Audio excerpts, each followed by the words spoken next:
What kind of world will be there tomorrow? No one knows the answer to that, Murakami said. But the world to which Tango awoke did not appear especially changed from the world he had seen as he fell asleep the night before. The bedside clock said it was just after 6. Outside it was fully light, the air perfectly clear. A wedge of light came in through the curtains. Summer was winding down, it seemed.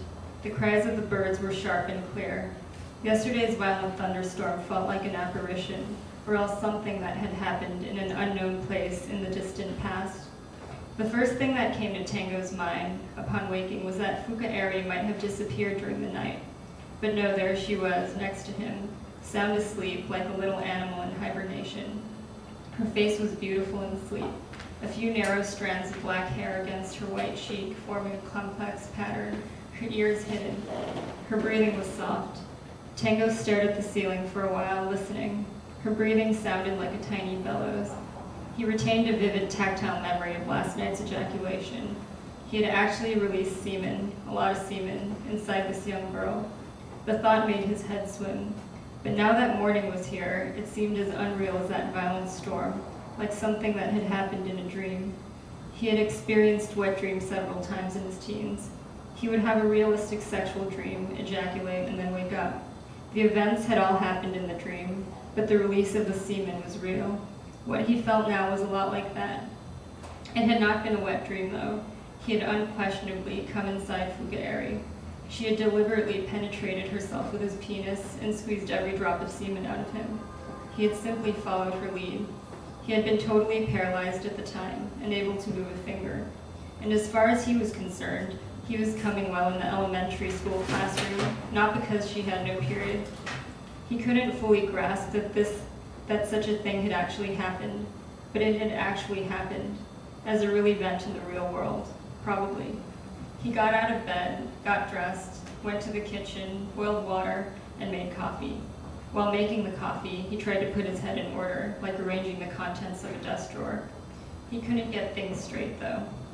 All he succeeded in doing was rearranging the items in the drawer, putting the paper clips where the eraser had been, the pencil sharpener where the paper clips had been, and the eraser where the pencil sharpener had been, exchanging one form of confusion for another.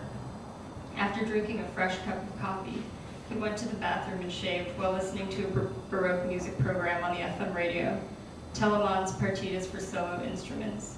This was his normal routine.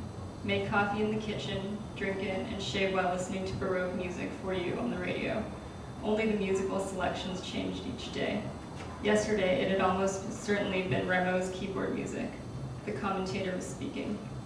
Telemann won high praise throughout Europe in the early 18th century, but came to be disdained as too prolific by people in the 19th century. This was no fault of Telemann's, however. The purposes for which music is composed underwent great changes as the structure of the European society changed, leading to this reversal in his reputation. Is this the new world, he wondered?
throughout the novel, the two main characters, Ayamami and Tango, are trying to find each other, and in this part that I'm going to read, they've finally found each other.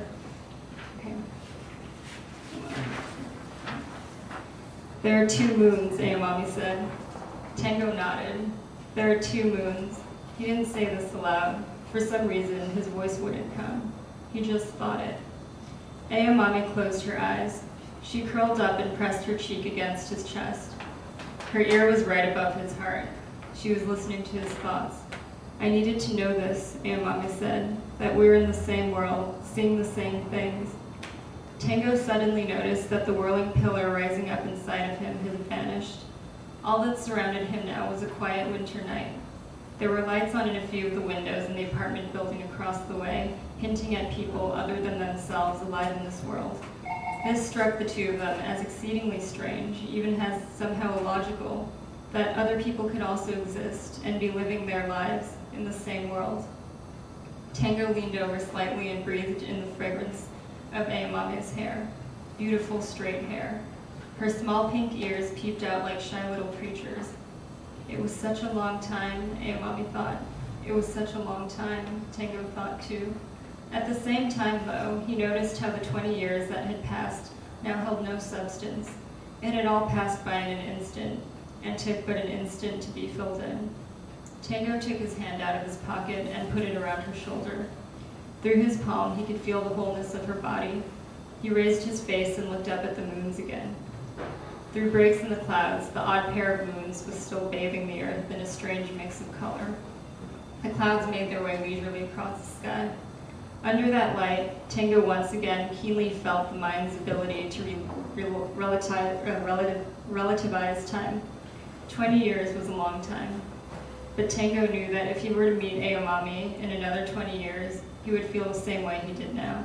Even if they were both over 50, he would still feel the same mix of excitement and confusion in her presence. His heart would be filled with the same joy and certainty. Tango kept these thoughts to himself, but he knew that Ayamami was listening carefully to these unspoken words. Her little pink ear pressed against his chest. She was hearing everything that went on in his heart, like a person who can trace a map with his fingertip and conjure up vivid, living scenery. I want to stay here forever and forget all about time, Ayamami said in a small voice. But there's something the two of us have to do. We have to move on, Tango thought. That's right, we have to move on, Ayamami said. The sooner the better. We don't have much time left, though I can't yet put into words where we're going. There's no need for words, Tango thought. Don't you want to know where we're going, Ayamami asked. Tango shook his head. The winds of reality had not extinguished the flame in his heart. There was nothing more significant.